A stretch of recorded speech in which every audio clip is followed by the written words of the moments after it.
Bonjour Leriche, Bonjour, Gustavo. explain about you. About me, about my work, about how I became an artist.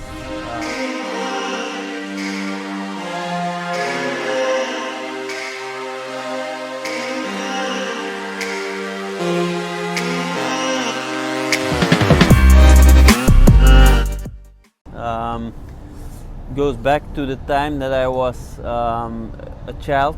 My mother had as a hobby photography. So in the house we would have a dark room where she would develop the pictures. And as a young kid I sneak into the dark room and then I watched the paper going to the chemicals. And then to me, when the image appeared on the paper, it was like magic. So for me it was, for my imagination it was magic. But then, so that was my first, the first time I was in touch with photography. It was in the analog process, was before the digital. And then, but then I went to school and tried different kind of educations, but I was the kind of kid that was always distracted and I was never really interested in what they were teaching. And until at one point my mother said, but I was I think like 15 or 16 years old. She said, you know what, let's try art school. And in the beginning it was difficult because I came when I came in the school the year was already half, so I missed all the basics. Yeah. So I doubled the first year, and then it took a while for me to develop a genuine interest in photography. But then in my class I had classmates who were genuinely interested in photography because they came especially from the Netherlands to Antwerp to learn about photography, and hanging out with them slowly start to develop an interest in photography. So when first I came to the school I was not good at all, but then it developed, and then by the time I graduated, I was always with the top 5 and like competing, but always like in a friendly, healthy way. And then when I stopped school, I started to be an assistant for fashion photographers in Antwerp, different fashion photographers. So at this point, I think I was like 22 years old. So I started to assist for a fashion photographer. But then one time, he couldn't do a test for a model for some reason, and he sent her to me. So I was working for him, and then suddenly in the door of the studio was a model with her book presenting herself. So I did the first test shoot, and then with these pictures the agency liked the work. So then basically I started to do more test shoots for that agency. Then I started to do more test shoots for several agencies, and then then I was building a book, first portfolio. And at that stage I started to do some editorials for magazines, and I started to do some advertising.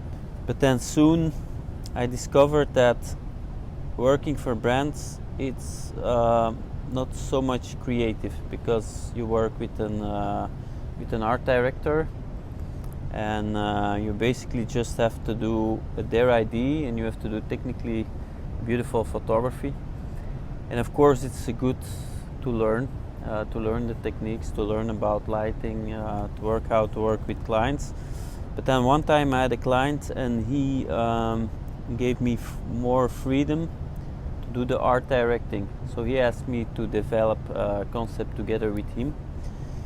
And then I noticed that working on a conceptual ID gave me much more energy than only the photo shoots. I think the transition came when I finally found my own style, my own identity as a photographer. I think before I did more artistic shoots, but it was in my eyes it was very like David LaChapelle inspired, and then it was nice photography, but it was photography that you have seen before, But then because I started to element with this nature elements, with models and all and creating like really a canvas on the body, that I found my own style elements. And after a few shoots, it became like a series, and it became clear that I was developing a very specific style that people could recognize, but that would also be very unique and original. So at that moment, I decided to approach the galleries. Then I was working with some galleries in Europe, so in Germany, in the Netherlands, in Belgium, in Paris. But then now, I think almost 6 years ago, my wife and me, we decided to move to New York. Because Belgium always felt limited. I love Belgium, but it's a very small country. And since we moved to New York, I've been working with galleries from New York, Miami, Los Angeles, Chicago, so a lot of different galleries. So yeah, so now the focus is more on building my brand and my name here. And of course, I still have European clients. But yeah, it's been good. So the way I work is, first I make a concept, and then I'm gonna look for the best makeup artists that fits the concept. So for example, I work with different makeup artists, but it depends on the concept which makeup artist that I use. Like the last series was very Asian inspired, was like cyborg, geisha, like futuristic. For that I traveled especially to Tokyo, Japan, to find this one makeup artist that I want to work with, and I flew him into Belgium with him and his assistant, his team, and then we make this series. But before I worked with the makeup artist from London, so to me it's very specific artists, so I have a certain concept in my mind, and to bring that concept to life I look for a very specific style and skill. And then when I found the makeup artist, we start communication and we see if we can do the work together. But it's always a teamwork. It's my original idea, but the makeup artists always have contribution to the results. And then I also work with often with a taxidermist. Like he prepares all the elements that I use, like butterflies, for example. I want the wings of the butterflies in a very specific angle, not just all open. I want it to look like organic, like the butterfly just came down and then sit down, so in a nice composition. One time we made a necklace of all golden beetles, so I worked with a jeweler. Yeah, taxidermists also have a very good video team. The last time we also did complete 3D scannings for the models, make 3D renders. So I always try to push the boundaries for technology as well. So now we're making like immersive experiences. Yeah, that came actually very natural, because I'm not a sculptor by education, or I never thought I would be doing sculptures, because I'm a trained photographer, so therefore fine art photography. But when I'm in the studio, and for example you have the wing of a butterfly, because it has different layers, if the light falls on the wing and you have the reflection, you have all these different colors. You see blue, you see green. Also the same with the beetle shields, the way how it reflects light, it's very special. Or the Swarovski stone. So when I found my own style, I became obsessed with textures, structures. But the frustration is always, look, when you take a picture, it's one set of lighting. So or it's green or it's blue, it's one reflection of light. But when you see it in front of the light and you move it, you have this whole spectrum of the light that dances around on the piece. And I was frustrated I could not recreate the same feeling that I see when I have it in the studio. And I also wanted the collectors to experience this.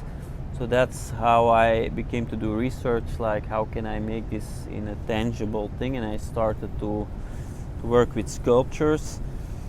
And of course I like skulls, because for me it represents mortality, and we cannot deny we're all gonna die, so it's a way of dealing with that life has an end.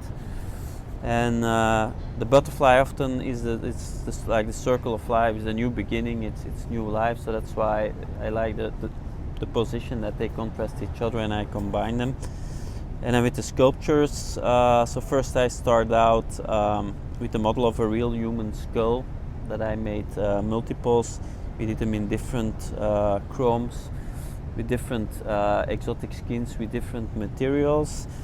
And then out of that I was aspiring a bigger sculpture, so now I'm doing my first solid bronze cast sculpture called Dance of Eternity. So in the near future we are working to put on 3 very big shows in Miami during the Art Basel week. So will be 2 art fairs and 1 private event. There I will have a new sculpture collection of the vanity skulls. I will present the big bronze sculpture. I will have photography, but I'm also partnering up to have a luxury jacket and jewelry that goes with the sculpture. So it's a full set, so the people can have the sculpture at home and they can have the jewelry and the jacket. So that will be that's the premiere. So it's not announced yet. So you have a premiere with that. So that will be presented in Miami. And then I think beginning 2022, I think I will start a new photography collection, because now, of course, because of the pandemic, it was difficult to travel and to do shootings, as I work with makeup artists from all over the world. They all need to fly in. It's mostly a big team, so that's why I focus more on sculptures, and I have like a beautiful new vanity sculpture collection coming out. I have the big bronze piece, so I'm happy with that, but I kind of start to miss the photography part. So I think beginning 22 we will do a photography collection again. It's nice. Jonas, thank you very much. It's a pleasure, really a pleasure. Know you like that and stay with you. Thank you very much. Thank you so much, man. Great to talk to you. Nice. So cool. Cool? Is it okay? It's okay. Didn't talk too much? Yeah.